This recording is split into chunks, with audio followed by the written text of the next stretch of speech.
பெற்றோர்களின் சமூக வலைதள பயன்பாடு வந்து எதிர்மறை விளைவுகளை உண்டாக்கி வருது. அது குறித்த கவுன்சிலிங் பள்ளிக்கல்வித்துறை சார்பாக வழங்கப்படும். நம்ம ஏற்கனவே நான் சட்டமன்றத்தில் பேசும்போது சொன்னேன். நான் இப்ப வெளிநாட்டில் நம்ம ஆஸ்திரேலியா இருக்கும்போது பாத்தீங்கன்னா குறிப்பிட்ட வயதுக்கு மேல சமூக வலைதளத்தில் வந்து பயன்பாடு இருக்கக்கூடாது என்று சொல்லியிருக்காங்க. அதே மாதிரி நாம் கொண்டு வர முடியுமா என்கின்ற அளவுக்கு நம்முடைய துறை சார்ந்திருக்கிற அமைச்சர்கிட்ட பேசும்போது இது ஸ்பெசிபிக்கா ஒரு ஸ்டேட்டுக்கு கொண்டு வர முடியாது, ஒட்டுமொத்த கண்ட்ரி தான் இதை வந்து இம்ப்ளிமெண்ட் பண்ண முடியும். பட் இருந்தாலும் அது சார்ந்து நம்ம என்னென்ன அறிவுரைப்படுத்தலாம் என்று அவங்க சொல்லியிருக்காங்க. பட் இது இல்லாமல் பொதுவாகவே இது பெற்றவங்களுக்கு நான் வைக்கக்கூடிய ஒரு மிகப்பெரிய கோரிக்கை என்பது பிள்ளைங்களுக்கு செல்லம் கொடுங்க, நான் வேணும்னு சொல்ல. ஆனால் படிக்கிற வயசுல பிள்ளைங்க படிப்பு சார்ந்து எதுலையும் டிஸ்ட்ராக்ட் ஆகிடக்கூடாது. அதுக்கு முக்கிய காரணியாக இருப்பது எதுன்னு பார்த்தீங்கன்னா அந்த ஸ்மார்ட் போன்ஸ் தான். அதில் ஸோ அந்த மாதிரி விஷயத்தில் நீங்கள் உங்களுடைய பிள்ளைகள் என்னதான் எங்களுடைய டீச்சர்ஸ் வந்து ஒரு இரண்டாம் பெற்றோர்களாக பல விதமான அறிவுரைகளை சொல்கிறாங்கன்னு சொன்னாலும் வீட்டுக்கு வந்ததுக்கு பிறகு பிள்ளைங்களை கொஞ்சம் அப்சர்வ் பண்ணுங்க, எப்படி அவங்க பிஹேவ் பண்றாங்க அப்படின்னு. அது சார்ந்து நீங்களும் இது ஒரு கூட்டு பொறுப்பாகத்தான், டீச்சர்ஸ்க்கும் பேரண்ட்ஸுக்கும் கூட்டு பொறுப்பாகத்தான் அந்த பிள்ளைகளை நல்வழிப்படுத்த வேண்டும். ஹார்ட் அண்ட் ஃபாஸ்ட் ரூல்ஸ் இதில் போட முடியாது இன்னைக்கு இருக்கிற ஜனநாயக நாட்டில். அப்படி இருந்தாலும் நமக்கு என்ன தேவை என்பதை மட்டும் அந்த பிள்ளைங்க தெரிந்து கொள்கின்ற அளவுக்கு நம்ம தான் பார்த்துக்கொள்ளலாம். இந்த பகுதி நேர ஆசிரியர்கள் வந்து சார் வருகிற 8ஆம் தேதி வந்து சிறை நிரப்பு போராட்டம் அறிவிச்சிருக்காங்க. அவங்க பணியிடம் தொடர்பாக தொடர்ந்து 3 ஆண்டுகளாக வலியுறுத்திட்டு வராங்க. நீங்க என்ன இப்ப ஏற்கனவே எங்களுடைய பிரின்சிபல் செக்ரட்டரியோடு நாங்கள் பேசிக்கொண்டாங்க. அடுத்த வாரம் ஒரு பேச்சுவார்த்தையும் நாங்கள் நடத்த போகிறோம். ஏற்கனவே எங்களுடைய chief secretary and finance secretary மூலமாக கடந்த வாரம் ஒரு மிகப்பெரிய ஒரு மீட்டிங் நாங்கள் போட்டிருக்கோம். டீட்டெயிலாக நாங்கள் பேசுவோம். அதில் நாங்கள் என்ன பேசியிருக்கோம் என்பதை பகுதி நேர ஆசிரியர்களை வரவழைத்து அவங்களுடன் நாங்கள் உரையாட இருக்கின்றோம். அது சார்ந்து ஒரு நல்ல முடிவு எடுப்போம்.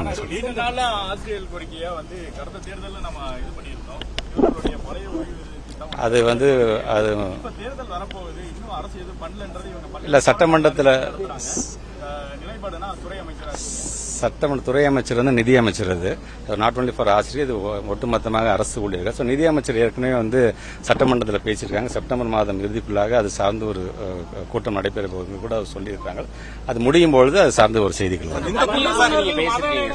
அதுல வந்து நிறைய ஸ்கூல்ஸ் அந்த ஆர்ஓ வாட்டர் பிளான்ட் எல்லாம் இருக்கே தவிர அது பயன்பாட்டில் இல்ல. அதுக்கு என்ன நடவடிக்கை? கண்டிப்பாக நாங்கள் வந்து எந்தெந்த ஸ்கூல்ஸ் இல்லை, ஏன்னா ஒரு திட்டத்தை அறிவிச்சது பிறகு அது சார்ந்து இப்போ நாங்கள் ஒரு சர்க்குலர் கொடுத்துட்டோம் அப்படின்னாலே அந்தந்த ஸ்கூலை பொறுத்த வரைக்கும் அது தயார் நிலையில் வந்துவிட வேண்டும். இது ஒரு புரியுத ஒரு அண்டர்ஸ்டாண்டிங் தான். அது இருந்தாலும் அது சார்ந்து ஒரு கண்டிப்பா ஒரு சர்க்குலர். இந்த மீட்டிங் வந்து ரகசிய மீட்டிங் சார், ஏன்னா மாவட்ட செய்தி மக்கள் தொடர்பு துறைக்கு தெரியும், யாருக்குமே சொல்லல, யாருக்குமே. ஏன் நீங்களே பார்த்துட்டு மக்கள் பிரதிநிதிகள் ஒருத்தர் கூட நான் உள்ள கூப்பிட்டுருக்க மாட்டேன். ஏன்னா இது இந்த மீட்டிங் அது என்னோட ஃபேமிலி மீட்டிங் மாதிரி இது. ஸோ எங்களோட டீச்சர்ஸ் என்னோட டிபார்ட்மெண்ட் சார்ந்து எங்களுக்குள்ள என்னென்ன பிளஸ் அண்ட் மைனஸ் நாங்கள் பேசிக்கிறதுக்கான கூட்டம். இதில் நான் மேக்ஸிமம் பத்திரிகையாளர் கூட நான் இன்னைக்கு நீங்க மட்டும்தான் உள்ள வந்திருக்கீங்க, மற்ற எல்லாத்துலயுமே நான் மட்டும் நான் எக்ஸ்கியூஸ் கேட்டு கொஞ்சம் இருங்க, நாங்கள் ரிவ்யூ மீட்டிங் முடிச்சதுக்கப்புறம் நான் பிரஸ்ஸை பார்க்கறதா நான் சொல்லியிருக்கேன். வராது நம்ம திருப்பூர் மாவட்டத்தில் பத்திரிகையாளர் நீங்க புரிஞ்சிருக்கீங்க. தனியார் பள்ளிகளுடைய ஆதிக்கம் தான் சார் அதிகமா இருக்கு. அரசு பள்ளிகள் ஆசிரியர்கள் ஈடுபாடு காட்டுறது இல்ல.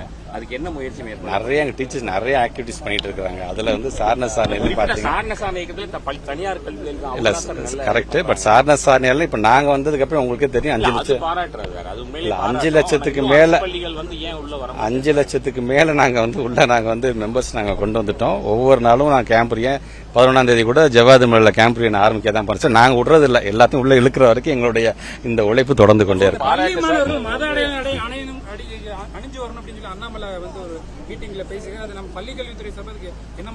நான் ஏற்கனவே சொல்லியிருக்கேன். நான் இது வந்து அவங்களோட மதம் சார்ந்து இருக்கின்றதில் நம்ம யாரும் தலையிடாது, அவங்களோட நம்பிக்கை.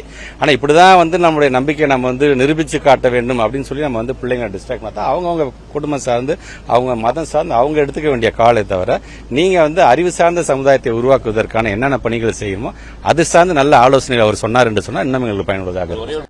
பிளே ஸ்டோர் மற்றும் ஆப் ஸ்டோரில் இருந்து பாலிமர் செயலியை QR கோடு மூலம் பதிவிறக்கம் செய்யுங்கள்.